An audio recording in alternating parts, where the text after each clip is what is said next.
Section 3.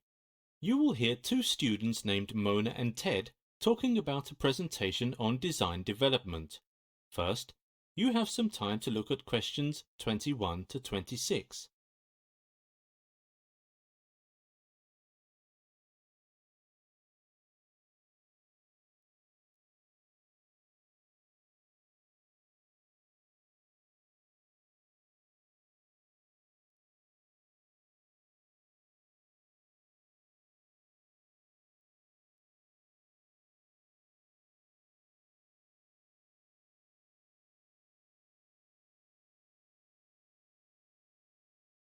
Now listen carefully and answer questions 21 to 26.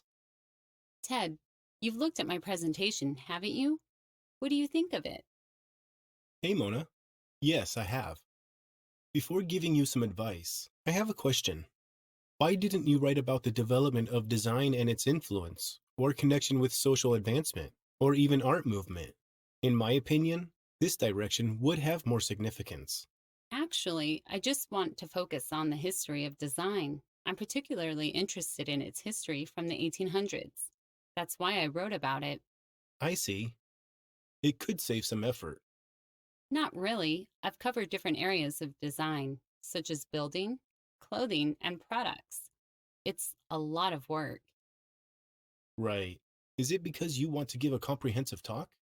To be honest, I was worried about my teacher's reaction. If I only talk about one area, she might think I've been lazy. You know what? Even though it's okay to talk about different aspects, I think the topic is too broad. It would be hard for the listeners to focus on any specific area. You are right. I only have about 45 minutes for the talk. Maybe I should narrow the range. That would be much better. And you can use computer technology to assist you in your presentation, like using the CAD or other computer software.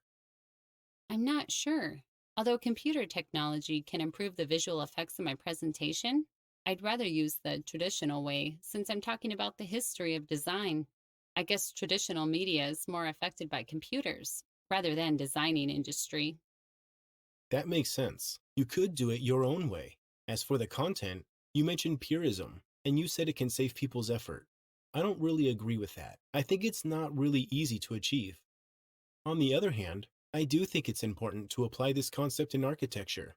I mean, the buildings should look simple and elegant. That's a good point. Ted, what do you think I should do to further improve my talk? Well, I think you have read enough books about it. So it's not the theories that you lack. Why don't you visit the Design Museum in the north of the city? One of my friends went there last month, and he said it was worth it. I'm sure it can give you some inspiration. Before you hear the rest of the discussion, you have some time to look at questions 27 to 30.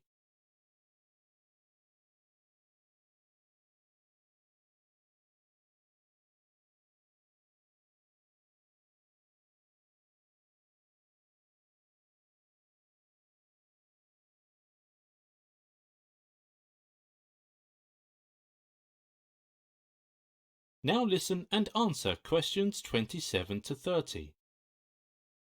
How do you usually prepare for a presentation? You have done it many times, right? You can say that. When I prepare for a presentation, I would first try to come up with an introduction telling the audience what my topic is. It's very important to grasp people's attention and let them know what you want to talk about. Okay, I think so. A good beginning can mean everything. Exactly. Maybe you could use a story to start. Step 2, I would research deeper into the topic and give the audience something new. Yeah, that's what I've been working on. I always try to look for more related information online. I want them to learn something from my presentation. Since you work so hard, they will like it. I noticed that you use a lot of pictures in your slides.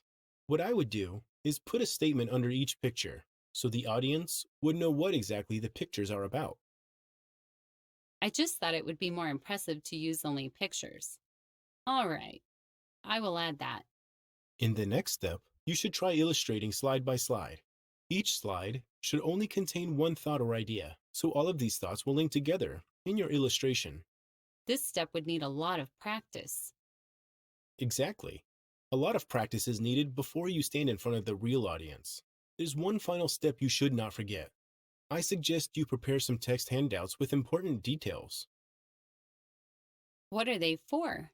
The audience can reflect on what you talk about in and after your presentation. I've never thought about that. Thank you so much. Ted, you're a great help. No problem, Mona. That is the end of section 3. You now have half a minute to check your answers.